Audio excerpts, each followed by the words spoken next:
Welcome to the Irresistible You podcast. This is the place to get a dose of empowerment to create the life you crave and deserve. My name is Amy, and I am the CEO and founder of Irresistible University. Through my podcast and courses, I teach women just like you how to ditch the body image issues, gain confidence, and lose the emotional weight to look and feel irresistible at any size. If you like the podcast, you're going to love the Irresistible You online course and VIP private podcast. If you would like to learn more and get your seat, head on over to irresistibleicing.com/course. That link is also in the show notes. You're doing the work, you're being consistent, you know things are changing, you can feel the changes in your body. You can see some of the changes in your body. Your clothes fit a little bit differently. But then you take a photo and you look at that photo and you think, I still look fat. Welcome to the middle. Welcome to the messy middle of weight loss. This is the part no one likes to talk about. Why? It's not exciting. It's not dramatic. It's just hard and boring and deeply uncomfortable.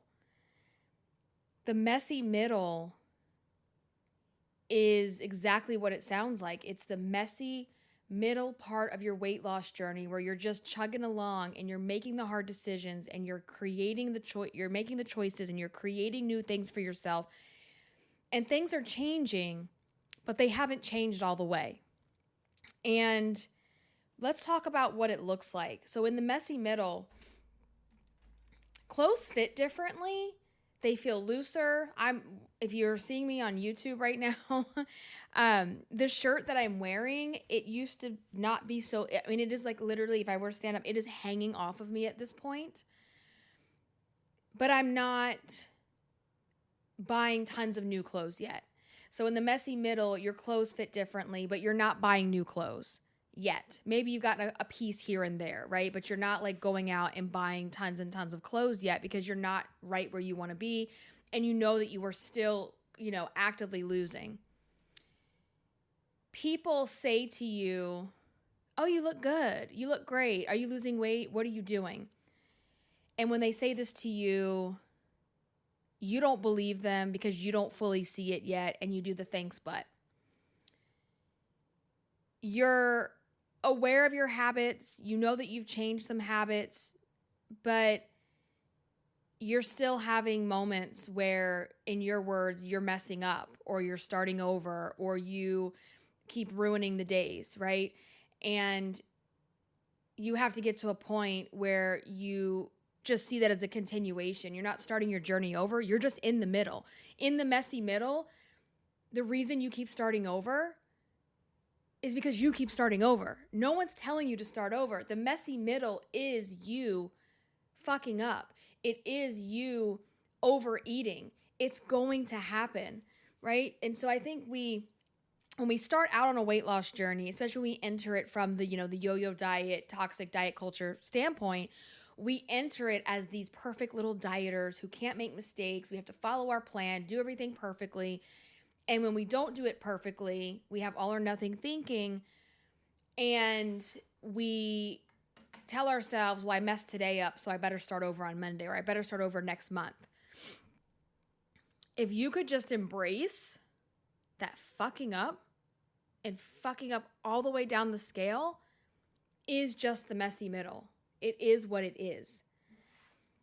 And in the messy middle, the scale, in the very beginning, I call it like it's like the love bombing stage of weight loss where everything is wonderful. You still have butterflies. The weight is just coming off. And you get to the messy middle and it's like things just all but come to a grinding halt. The weight loss slows down. The scale moves slower. You have weeks, sometimes months and months where you haven't done anything differently and you just hit a plateau. The scale isn't moving. And it starts to become very discouraging when that happens to you. You will compare old pictures and be like, damn, I've come a long way. I look so much better. But then you still feel defeated because you still see that you have more of that mountain to climb. You've climbed a lot of it, but you still have a ways to go.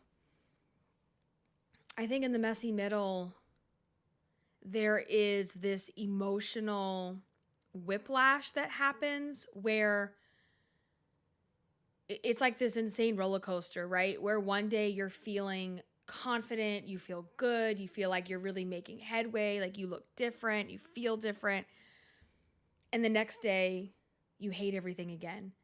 You start seeing the loose skin. You still see the fat rolls. You still see the cellulite. And a lot of times, I mean, it takes time for your brain to catch up with these physical changes, but you look in the mirror or you see a picture, and even if you've lost 50 pounds, 60 pounds, whatever the number is for you, 70 pounds, you still see your highest weight looking back at you. And you still think that's what you look like. And you still operate sometimes from a person who weighs that number. The messy middle can feel confusing because you think that you have overcome all of these things because you've lost so much weight. You've come over this big hump.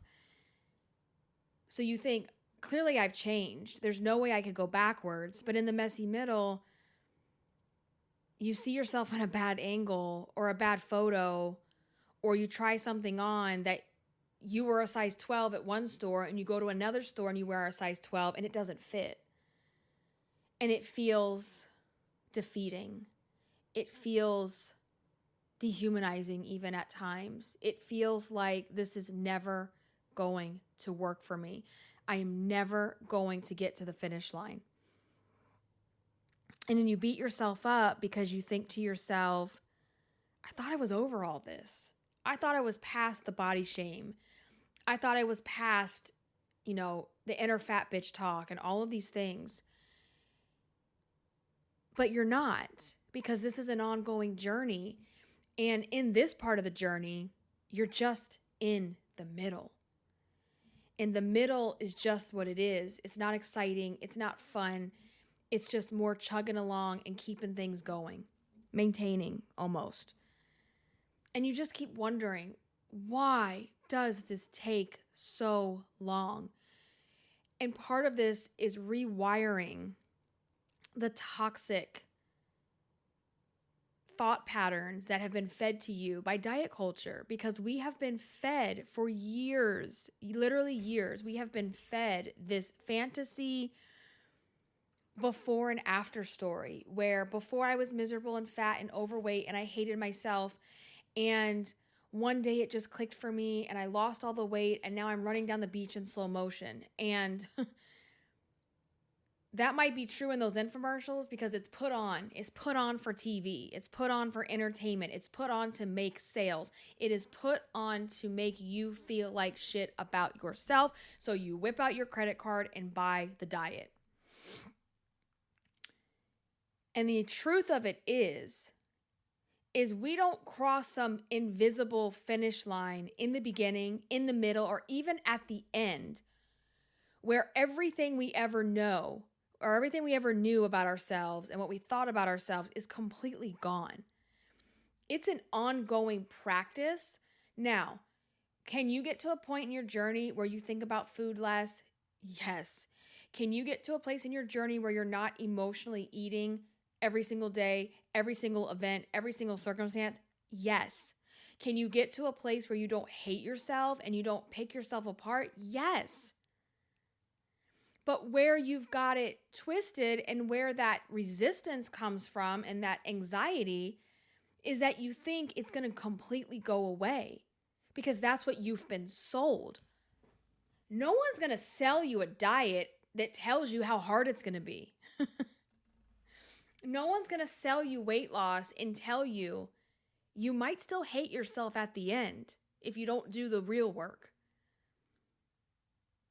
So you need to normalize something. When you're in the messy middle, and this will be for the remainder of your entire journey, even, even when you achieve that goal weight, understand that it took a lifetime of behavior to get you to your most overweight self. And right now, while yes, you are making changes, yes, you are building momentum, yes, you are seeing the results of your hard work, at the same time, you are also grieving your old coping mechanisms, because that is what was your wet blanket of comfort. That is what brought you comfort on the hard days. And now, I did a podcast recently, I don't remember what number it was, a few episodes back, where I talked about sometimes you need to just learn how to feel like shit without the food. You need to learn how to feel like shit by feeling what's really going on and not masking it with food. Because right now, why this feels so hard, you're not just losing weight and making new choices and choosing this over that and, saying no to the thing that you really want to eat right now. You're building a new identity. Building a new identity is like one of the hardest things you will ever do. You are unlearning patterns, behaviors, generational bullshit trauma responses. Do you get how serious that is? How heavy that is? How important that is? And when you're in the middle, you need to be able to do all of this without the instant gratification. Because for people that are chronic yo-yo dieters, you live and breathe and get high off of instant gratification. Now, I think as humans, that's natural. I think a lot of us, no matter if we're overweight or not, we want instant gratification, but especially for yo-yo dieters, because you've been sold that story, that fantasy story, that delusional fantasy story. And in the beginning, it is instant gratification, right? That first week that you really buckle down and you drink all your waters and you're getting in all your steps and you're following your points and you're doing this and you're doing that, and you get on the scale and you're down 5 to 7 pounds. And then what do the haters always say? I know you're saying it right now, what they always tell you. Well, that's just water weight. That's just water weight. I don't give a shit if it's water weight or not. When you get on the scale after week 1 and you're down 5, 7 plus pounds, it's a high. It's an instant gratification dopamine hit. And the next week you're down 3, 4 pounds. The next week, 2, 3 pounds, right? Like you're having these big chunks of pounds coming off week after week after week. And you have this momentum built, let's say a good solid month, because that's when a lot of people start to fizzle out. Because what happens after week 4? It gets harder, because you've built this new normal in your body, and your body is starting to get used to the way you're eating now, and you're losing weight. So you're going to have to cut back in other areas to burn the fat and the calories, right? And so people fall off, they fizzle out because they're not receiving instant gratification, because you are now in the messy middle.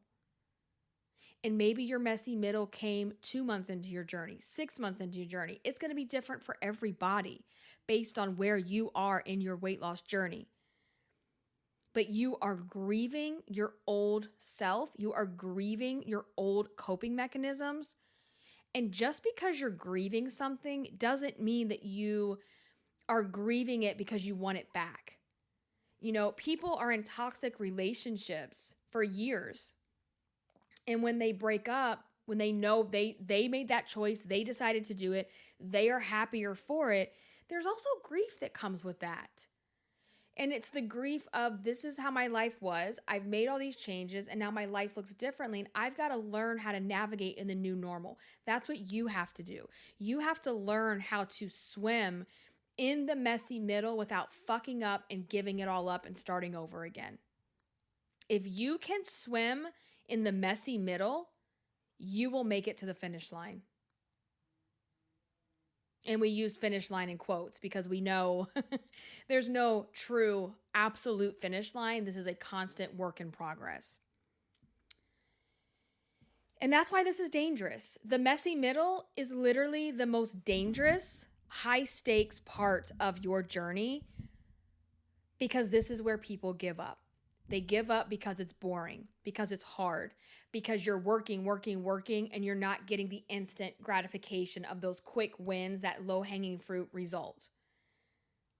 So this is also where you're going to see that perfectionism. It starts to creep back in, all or nothing. Well, you're doing everything right and the scale's not moving. Let's fuck it all up and just do whatever we want, right? And you feel like if you're not getting these dramatic changes, it's not working. What's the point? What am I doing here? Why am I still doing it?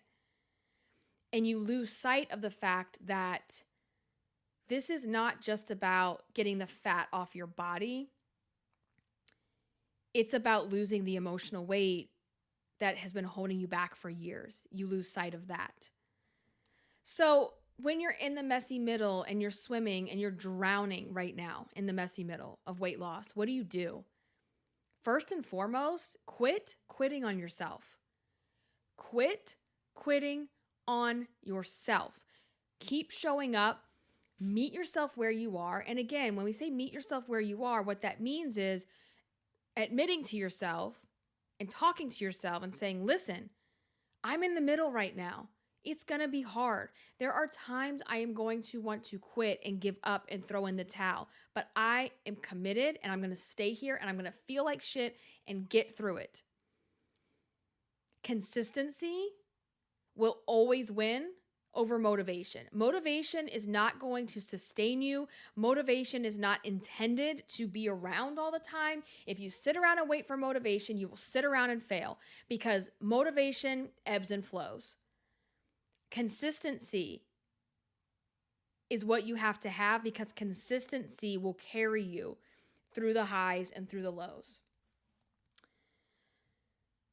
You also need to find those non-scale victories, right? Non-scale victories are so underrated because, again, we're not just trying to get pounds off. We're trying to feel differently. We're trying to show up differently. So think about things that were hard for you 6 months ago, and now you can do them. It could be, for some people, honestly, it's as simple as bending over to tie your shoes without your circulation being cut off from all the fat in your stomach. For some people, it's crossing their legs. I tell you, to this day, I do not take for granted.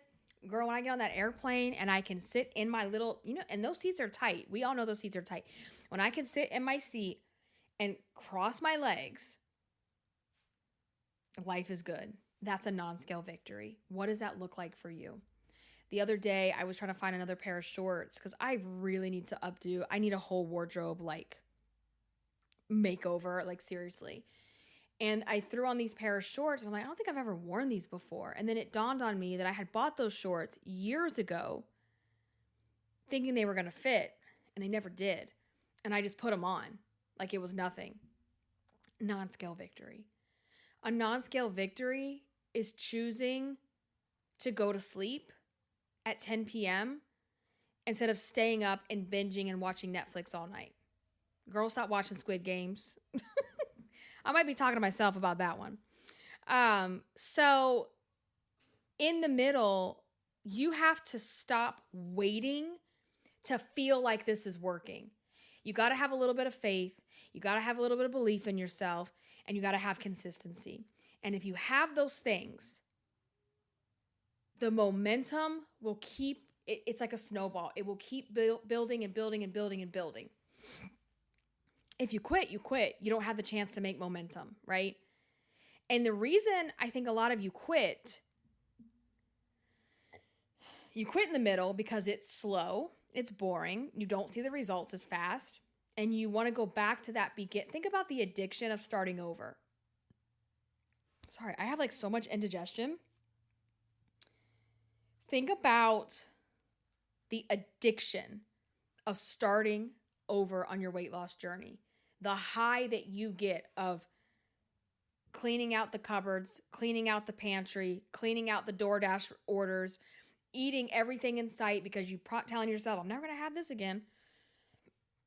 Lies. We all know those are lies. We all know you're going to do it again. And it's okay to do it again, but you don't do it again in like such binging behaviors, right? You are allowed to have the foods. So you get a high off of that. You get a high off of clearing out your calendar. You get a high off of putting reminders on your calendar, getting your pretty planner, your highlighter, your stickers, and all that shit. And you get a high off of starting over and seeing the 10 pounds come off the first week of all the water weight. You get a high off of that. And if you keep doing that, you're never going to get the high, the dopamine hit of what it's going to feel like to finish, to get to your goal weight. And remember this, I always tell myself this in those hard moments. I didn't come this far to come this far. Meaning, I didn't lose 70 pounds to then have to go back and lose another 20 pounds again that I've gained. I'm not gaining back this weight ever again. I don't care if it takes me forever. As long as I'm not sliding backwards and putting it all back on, I'm okay with that. And remind yourself that you're not going back. Your body has already changed. Keep going. I think about that picture where there's this man and he's mining for diamonds inside of a cave and he's frustrated, and it shows you like a split screen, right? You see him like with the pick, what do you call that, an axe? And he's mining, and nothing's happening. And on the split screen, there is an abundance of diamonds sitting there. And if he gives up now, he'll never know what was behind those rocks. But if he keeps going, they're literally sitting right there. Your diamonds are sitting right there waiting for you to find them. And you're on the way. You're already there. This is just what progress feels like. Progress is not rainbows and butterflies and dopamine hits every single day. Progress feels boring. It's dull. It's unexciting, but it's solid. It's solid. It's dependable. It's reliable. As long as you put in the work and progress forward. And make no mistake, progressing forward doesn't mean you do it perfectly. Progressing forward doesn't mean you never binge again. Progressing forward doesn't mean you don't overeat. Of course you're going to do those things. And when you can do those things in the messy middle and just tell yourself, this is part of the process. This is part of progress. What did I learn from overeating today? Instead of, fuck this, I'm going to fuck it up and I'm going to go back to the beginning and start all over again. And then when you do that, you gain all the weight back, and you usually gain a little bit more too. You bring on the weight tax with you. So this is what it feels like. Boring progress is still progress. So embrace the messy middle, recognize what it is. And it's like when we put things to words and we say, yes, that is where I am right now, it helps us get through it. So we're going to go ahead and end it on that note. Make sure you leave a rating and review for the podcast on your podcast player or app, or if you're watching on YouTube, please leave a comment or a like below. Subscribe to my email list, and if you would like to learn more about the tools and strategies to lose the emotional weight, head over to irresistibleicing.com/course and sign up for my online course in VIP private podcast. You can find me online on social media at irresistibleicing. I will catch you in the next episode. Until then, stay irresistible. Bye, guys.